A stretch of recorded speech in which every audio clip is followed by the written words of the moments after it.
আজকের গল্প বিচার্য বিষয়। লেখা সংগৃহীত।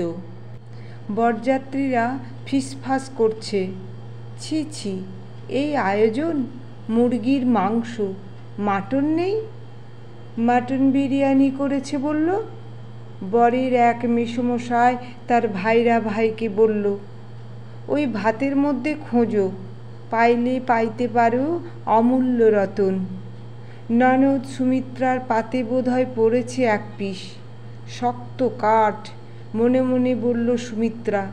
তাকিয়ে দেখে মেসোমশাই বললেন, সুমি, ভাত খা, বুঝেছিস? বেশি করে ভাত খা, পেট ভরে যাবে। সুমিত্রা আর ওর মামা গায়ে হলুদের তত্ত্ব নিয়ে বেরিয়েছিল সকালেই, কিন্তু অনেকটা পথ, তার ওপর জ্যাম। দাদার হবু শ্বশুর বাড়িতে পৌঁছতেই 12টা বাজল ওদের। বৌদির বাবা বললেন, তোমরা বরং এখানেই দুটি ভাত খেয়ে নিও। সুমিত্রা ভেবে দেখল এখান থেকে 12:30টায় বেরোলেও বাড়ি পৌঁছাতে 2:30 বেজে যাবে। বেশি বেলা করে খাওয়ার অভ্যাস ওর নেই, তাই রাজি হয়ে গেল। কিন্তু খেতে বসেই তো চক্ষু স্থির।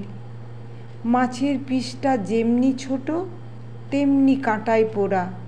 ছোটোর থেকে লেজার দিকের কাঁটা ভরা মাছটা খেত সুমিত্রা, তাই খুব একটা অসুবিধা হলো না। কিন্তু মনের মধ্যে একটা কাঁটা খচখচ করতে লাগলো।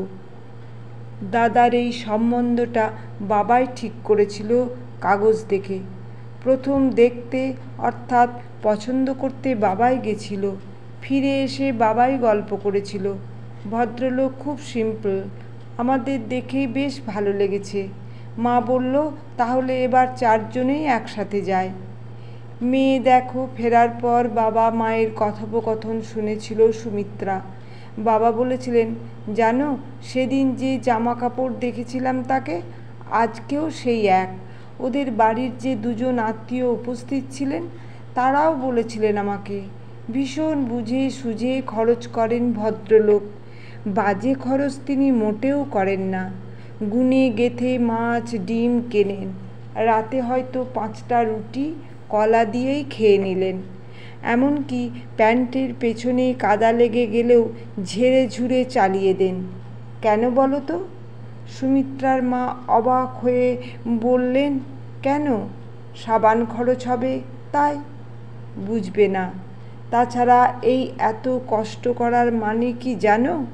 সুমিত্রার মা মানেটা ঠিক ঠাউর করতে পারলেন না। বললেন, কি? হাতে চায়ের কাপ নিয়ে গুছিয়ে বসে সুমিত্রার বাবা সৌমেনবাবু বললেন, এর মানে হলো এইভাবে কষ্ট করে করে উনি মেয়ের বিয়ের জন্য পয়সা জমাচ্ছেন। বিয়েতে নিশ্চয়ই বিরাট আয়োজন। একটা খাবারও ভালো লাগছে না সুমিত্রার। মুরগির টুকরোটা মুখে দিয়ে বমি পেল, খারাপ হয়ে গেছে। না না, আসলে মুরগি খেতেই ভালোবাসে না তো, তাই হয়তো। মিষ্টি খেতে খুব ভালোবাসে সুমিত্রা, তাই ভাবলো ওটাকেই ট্রাই করা যাক। নিকষ কালো ছোট ছোট পান্তুয়ার টুকরোটা মুখে দিতেই গাটা গুলিয়ে উঠল যেন। এত মিষ্টি, চিনির ডেলা মনে হচ্ছে। তারপরই দেখে, ও মা, কী কাণ্ড! একটি ছোট গ্লাসে করে থামস আপ দেওয়া হচ্ছে। ওইটা খেয়ে যা হোক শরীর জুড়ালো ওদের। তাহলে সৌমেনবাবু আরও কেউ কেউ যে বলেছিলেন উনি এত কষ্ট করছেন, সেটা নাকি? উত্তরটা পাওয়া গেল কয়েকদিন পর, যখন সৌমেনবাবুর বেয়াইমশাই মেয়ের বাড়িতে এলেন। একটু জলযোগ সেরে তিনি বললেন, শুনুন মশাই, হ্যাঁ, একদম ঠিক কথা, কষ্ট করেছি আমি। সেটা বিয়ের রাতে নিজের আত্মীয় অথবা মেয়ের শ্বশুরবাড়ির গোষ্ঠীকে খাওয়ানোর জন্য নয়, আমার নিজের মেয়েকে যাতে আমি প্রিন্সেসের মতো মানুষ করতে পারি। আর এজন্য নিজের স্ত্রীকে পর্যন্ত কোনো দিনও কোনো ভালো শাড়ি কিনে দিইনি আমি। এসব করেছি আমি মেয়ের শ্বশুরবাড়িতে দেওয়া থোয়ার জন্য নয়, আপনাদের পাতে গলদা চিংড়ি বা খাসির মাংস তুলে দেবার জন্যও নয়। আমি কষ্ট করেই সেই টাকা খরচ করেছি আমার মেয়ের লেখাপড়ার পেছনে। ক্লাস 1 থেকে মাস্টার রেখে দিয়েছি বাড়িতে। বড় হবার পর স্পোকেন ইংলিশ শিখিয়েছি। যদি তার বুদ্ধিতে কুলোতো তবে প্রথমেই তাকে ইংলিশ মিডিয়ামেই ভর্তি করে দিতাম। আরও শুনবেন? পণ্ডিত অজয় চক্রবর্তীর কাছে গান শিখিয়েছি। ইনস্ট্রুমেন্ট বাজানো থেকে শুরু করে। কি বলছেন? আপনার মেয়ে কি প্লেব্যাক সিঙ্গার হয়ে গেল নাকি মাদাম কুরি? শুনুন, বলতে দিন। অনেক টাকা খরচ করেছি আমি আমার মেয়ের পেছনে। আপনি ছেলের জন্য কটা পয়সা খরচ করেছেন আমি জানি না, জানার দরকারও নেই। আমি বিপুল খরচ করেছি, সেটা শুনুন। ছবি আঁকা, যোগব্যায়াম থেকে শুরু করে টিভির এক বড় আবৃত্তিকারের কাছ থেকে আবৃত্তি পর্যন্ত শিখিয়েছি। কি বলছেন? সে আবৃত্তিকারও হতে পারেনি? আরে বাবা, আমি আমার বাপের কর্তব্য করেছি। এই যে সকালে এত ছেলে ব্যাট হাতে ক্রিকেট প্রশিক্ষণ নিয়ে বেরিয়ে পড়ে, এরা কি সব সৌরভ গাঙ্গুলি হয়ে যাবে নাকি? শুধু মেয়েদের বেলায় এত কথা? আপনারা দেখছি অত্যন্ত ব্যাকডেটেড। মনে মনে হাসছে সুমিত্রা। যাক, এতদিন পর তার বাবাকে কেউ যোগ্য জবাবটা দিল। মেয়েদের বিয়েতে নয়, তাকে মানুষ করার জন্যই টাকাটা খরচ করা উচিত। সুমিত্রা জানে যেমন তেমন করে একটা পাত্র জোগাড় করতে পারলেই মেয়ের বিয়েতে বিপুল খরচ করবেন তার বাবা, আর তার জন্য একটা ভালো অঙ্কের টাকায় রাখা আছে ব্যাংকে।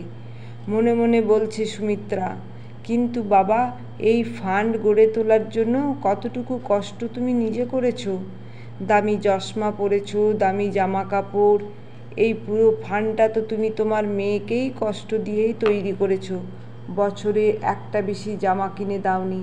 প্রাইভেট টিউটর তো দূরের কথা, পেন খাতা পর্যন্ত ছিল না। ওই 9 বছরের মেয়েটাকে শীত, গ্রীষ্ম, বর্ষা মাইলের পর মাইল হেঁটে স্কুলে পাঠিয়েছো। তোমার ছেলে তো রিকশায় যেত, তাই না? হঠাৎ মনে পড়ে গেল কন্যা আর সংহিতার কথা। তখন মাধ্যমিকে আর 6 মাস বাকি। কেউ নিতে চাইতো না, কোনো মাস্টার। ভাগ্যিস কন্যা অঙ্কের আর ইংরাজির শিক্ষক সংহিতা ঠিক করে দিয়েছিল, নইলে যে কি হতো। কিন্তু এসব এখন অতীত। বর্তমান হলো তার বৌদি এসে গেছে, আর বৌদির বাবা সুমিত্রার বাবাকে বেশ ভালোভাবেই বুঝিয়ে দিয়েছেন সমাজে মেয়েদের অবস্থানটা ঠিক কোথায়। মেয়েদের মানুষ করার জন্য টাকা খরচ করা উচিত নাকি তার বিয়েতে, কোনটা বিবেচ্য বিষয়? সেদিন রাতে খাবারগুলো বিস্বাদ লাগলেও আজ মনটা বেশ ফুরফুরে লাগছে সুমিত্রার।